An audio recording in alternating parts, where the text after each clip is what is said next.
ক্ষুদ্র ও মাঝারি শিল্পে সৈয়দপুর সম্ভাবনাময় খাত। উত্তরের ব্যবসা বাণিজ্যের কেন্দ্রবিন্দু সৈয়দপুর।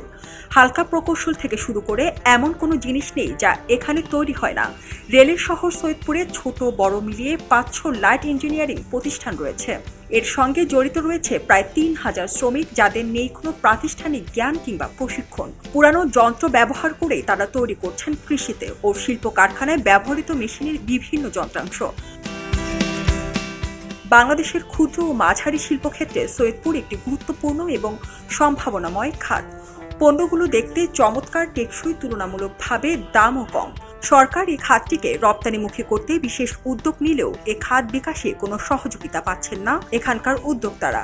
এই শিল্পের বিকাশে দেশের বৃহত্তম রেলওয়ে কারখানায় সাব কন্ট্রাক্ট হিসেবে যন্ত্রাংশ সরবরাহ, সরকারি বেসরকারি ব্যাংক থেকে ঋণ প্রাপ্তিতে সহজলভ্যতা, কারিগরি ও প্রযুক্তিগত প্রশিক্ষণ, আধুনিক মেশিনের ব্যবহার, নির্দিষ্ট জোন না থাকা, অর্থনৈতিক সমস্যা এবং সরকারি পৃষ্ঠপোষকতার অভাবে এ শহরের লাইট ইঞ্জিনিয়ারিং শিল্পের বিকাশ ঘটছে না। এ সকল সুবিধা নিশ্চিত করা হলে একদিকে যেমন এই শিল্পের বিকাশ ঘটবে, অন্যদিকে লাভবান হবে সরকার। আর চীন কিংবা জাপান থেকে হালকা ইঞ্জিনিয়ারিংয়ে উৎপাদিত যন্ত্র আমদানি করার প্রয়োজন হবে না, বরং বাংলাদেশই রপ্তানি করতে পারবে এসব যন্ত্রাংশ। সৈয়দপুর শহর ঘুরে খবরের কাগজ প্রতিনিধি কথা বলেছেন কয়েকজন শ্রমিকের সঙ্গে। চলুন শুনি তারা কি বলছেন। কারিকাটা মেশিন, ক্রাশার মেশিন, ফিট ভাঙা মেশিন, চার্জারের কয়েল বেন্ডিং মেশিন, তারপরে আরও সেমাই মেশিন, চিপ মেশিন, এগুলো মেশিন আমরা নতুনভাবে তৈরি করি এবং পুরাতন রিপেয়ারিংয়েও কাজ করি, যে কোনো মেশিনের রিপেয়ারিংয়ের কাজ করি। আর এগুলো সম্ভবত আমাদের কাঁচামাল আসে সবগুলো বাইরে থেকে, কিন্তু কখনো কাঁচামালের দাম বাড়তি হয়, আবার বাড়ে। এ কারণে আমাদের বেনিফিটের অঙ্কটা একটু কম বোঝানো যায়। আমার এখানে সুবিধা নাই কি আমাদের মেশিনপত্র বা একদম যেটা আমাদের দরকার সেটা নাই, এই জন্য কাজটা করতে একটু দেরি হয়। আমার কাজটা কোয়ালিটি ভালো হয়। কাঁচামালের যে হ্যাঁ যেরকম ঢালাই পালাই যে রড, এগুলো আমরা আমাদের খোঁজ করে আনতে হয়, যেটা আমাদের কোয়ালিটি মালের দরকার, রডের দরকার, আবার ওটা ঢাকার থেকে আনতে হয়, এগুলো কস্ট ज़्यादा হয়ে যায়। আমাদের এখানে ওয়ার্কশপে সব রকমের কাজ হয়, যেমন মোটর সাইকেলের যন্ত্রপাতি থেকে একেলে ট্রেনের, রেলগাড়ির যে কোনো যন্ত্রপাতি, যে কোনো কাজ আমাদেরকে দেওয়া হয়। যে কোনো কাজ দিলে আমরা সুদক্ষভাবে কাজগুলো পরিপূর্ণ করে দিই। খবরের কাগজের সঙ্গে কথা বলেন ক্রেতা এবং কারখানা মালিকরাও। এখানে আসছে মেশিনের কাজের জন্য। মেশিনের কাজ এখানে মানে সুবিধা পাওয়া যায় বা কাজ হয়, ভালো কাজ। আমাদের পীরগাছায় মেলা মেশিন আছে, এখান থেকে রাজুভাই এখান থেকে মেশিন নিয়ে গেছে। তো সবগুলো কাজের জন্য এখানে আসে, সবাই সুবিধা পায়, এই কারণে আসে। আমাদের কারখানা আছে, বিভিন্ন ধরনের মালামাল এখানে রেলের, কয়লা খনি, বিভিন্ন কোম্পানির মাল আমরা তৈরি করতে পারি। আর কোয়ালিটি সবচেয়ে বড় হচ্ছে, কোয়ালিটিও করি, চেষ্টা করি যে ভালো থেকে ভালো কোয়ালিটি করার জন্য। কেন এখন বেশিরভাগ তো এখন বাইরের থেকে মাল আসে, চায়না হলো, ইন্ডিয়া হলো, বা জাপান বা ইউএস।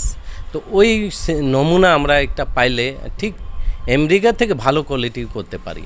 বাংলাদেশে যে মালগুলো তৈরি করতেছি, এই মালের ভিতরে আমাদের নামও দিতে পারতেছি না, বা বাংলাদেশ বা সৈয়দপুরে বানাচ্ছি, সৈয়দপুর দিয়ে বাংলাদেশ যেটা আমাদের দেশের নাম থাকতো মালের উপরে, এটাও করতে পারতেছি না। যদি এটার সুযোগ সুবিধা পাইলে আমাদের জন্য ভালো হতো, এটাই যে আমরা এই মালগুলো যে বাইরে বিভিন্ন দেশের দিতে পারতাম। কেন বিভিন্ন দেশ থেকে আমরা আনলে রেটটা তো অনেক বেশি, আর যদি আমরা এখানে থেকে পাঠাই তো কম রেটে, তো ওরা দেখবে যদি রেট কম থাকে তো আমাদের মাল আমাদের থেকে, বাংলাদেশ থেকে, ইন্ডিয়া হোক বা চায়না হোক বা আমেরিকা আমাদের থেকে নিত। যদি সরকার আমাদেরকে এটা বেসিক জায়গা দিত, এটা জায়গা বড় করে আমি আরও কিছু প্রোডাকশন বাড়াইতাম ওখানে। তারপরে আরেকটা কথা হলো যে এখানে কারেন্টের সমস্যা। কারেন্টের সারাদিনে মনে করেন আমার 4 ঘন্টা 6 ঘন্টা নাই। এখন এই আমার একটা মিল ফ্যাক্টরি চলাইতে গেলে কারেন্ট না থাকে তাহলে আমি কীভাবে চলবো? আমাদের এই সেক্টরকে অগ্রাধিকার ভিত্তিতে যদি পৃষ্ঠপোষকতা করা হয় তাহলে বাংলায় লাইট ইঞ্জিনিয়ারিং সেক্টরটা, সৈয়দপুরের লাইট ইঞ্জিনিয়ারিং সেক্টর আরও এগিয়ে যাবে। অনেক শ্রমিকের কর্মসংস্থানের ব্যবস্থা হবে। আর্থিকভাবে আমাদের এই সেক্টরের যারা ক্ষুদ্র ক্ষুদ্র শিল্প উদ্যোক্তা রয়েছে, শিল্প প্রতিষ্ঠান রয়েছে, শ্রমিকরা রয়েছে, যারা হাতে কলমে কাজ শিখে এই প্রতিষ্ঠানকে, এই সেক্টরকে টিকিয়ে রেখেছে, তাদেরকে ঋণের দীর্ঘমেয়াদী ঋণের ব্যবস্থা করা হোক। তাহলে আরও বেশি আমাদের সৈয়দপুরের এই সেক্টরকে উন্নয়ন করা যাবে, বাংলাদেশ সরকারও অনেক লাভবান হবে। এলো খবরের কাগজ, নিখাদ, নির্ভীক, নিরপেক্ষ।